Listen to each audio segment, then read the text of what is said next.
大家好，我是武夷张鹏。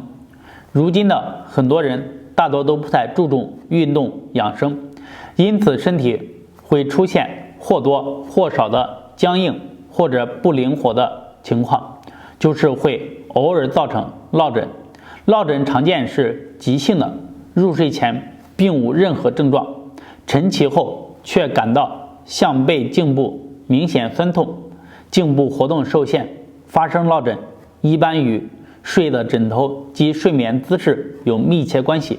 落枕最主要是肌肉扭伤，比如因睡眠时枕头不合适，使头颈处于过伸或过屈状态，再如长时间坐长途车时一直迎风斜视风景等。今天就教给大家一个按摩方法来帮助我们缓解落枕。按摩落枕穴就是其中之一。调理颈椎落枕呢，今天为大家分享一个点按落枕穴。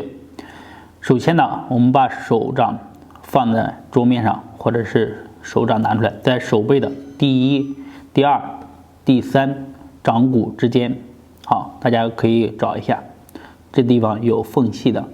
我们基本上在第一个关节后下方，大概在这个位置。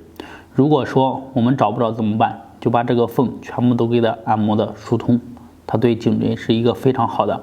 一般情况下让我来做呢，我都会把这全部都给它推开。有的人这个地方有特别的疼痛点或者结节，都给它疏通开。这样的话，你在颈椎落枕了或者颈椎不舒服的时候，你去做这一个，你边推边做边点按，边把结节给它疏通开的时候，它的颈椎会越来越舒服，有不动，慢慢能活动，一点一点的。好，这个地方疏通，找到疼痛点可以点按不动。我给大家讲的习惯就是说，我们点这个穴就要把这整个区域都给它疏通开，那么自然而然的这个穴位也跑不掉。好，做完一边呢，要把另外一边也要做一做，第二、第三，然后这个之间去给它推一推，推一推。好，找到这个疼痛点，然后给它点一点。像我左边的颈椎不好，经常呢会僵硬，然后不舒服，我这里面它就会有一个结节，像这地方就比较痛，我可以给它多按一按，大家也是一样。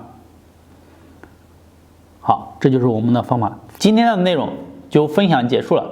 落枕会给人带来不同程度的疼痛和活动受限，这时候记得不要用力扭头，抵抗僵硬的颈椎，减少活动比较好。但也不是说落枕后完全不能动，如果按完上面落枕穴以后感觉能活动的话，可以做一做米字操。米字操即头顶或下颚为笔头，用颈部做笔杆，反复写米字，每次书写5到10次。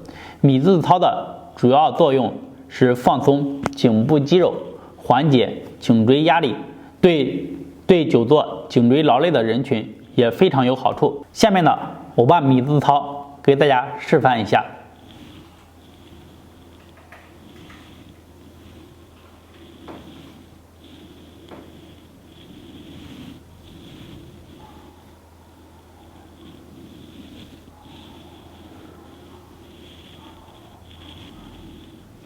好，大家做的时候呢，要缓慢的进行，根据自己的脖子的情况来做。今天呢就讲到这里，大家如果对养生保健还有什么问题，欢迎在下方评论留言和我进行交流，谢谢。